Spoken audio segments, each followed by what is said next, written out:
Hey everybody, it's Brooke here from Anita Goodesign, and for this tips and tricks video, I am going to teach you about ironing specialty fabrics.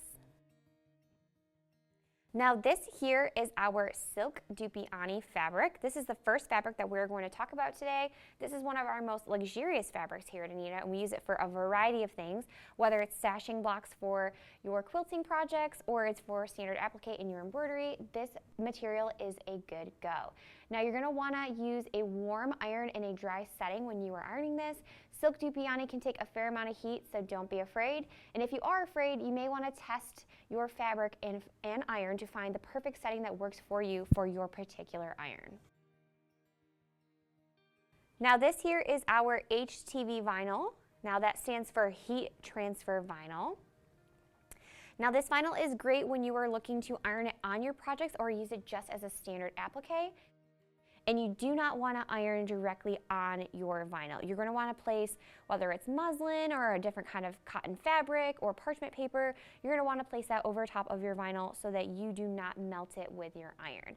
Now if you're looking to add interfacing to the back of your fabric to make it a little bit sturdier, you are also going to want to use parchment paper as well when adhering this to your vinyl. So that way you can avoid melting any of your vinyl to your iron. And the perks of this is it does not wrinkle.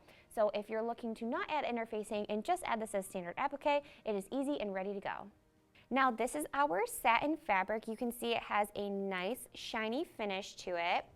Now satin is almost like silk. It has a nice smooth surface but cannot be ironed directly on top. So what you're going to do is you're going to want to place your iron on your satin setting or use low heat, and you're going to want to take a material such as muslin or parchment paper and place that over top of your fabric before ironing. If you're looking to do interfacing, you will also need to do the same process.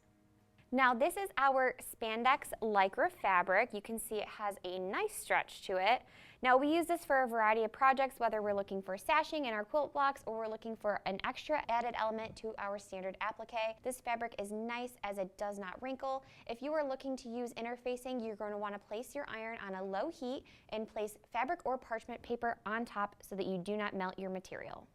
So now that we have went over a few of our specialty fabrics, I hope they seem a lot less scary.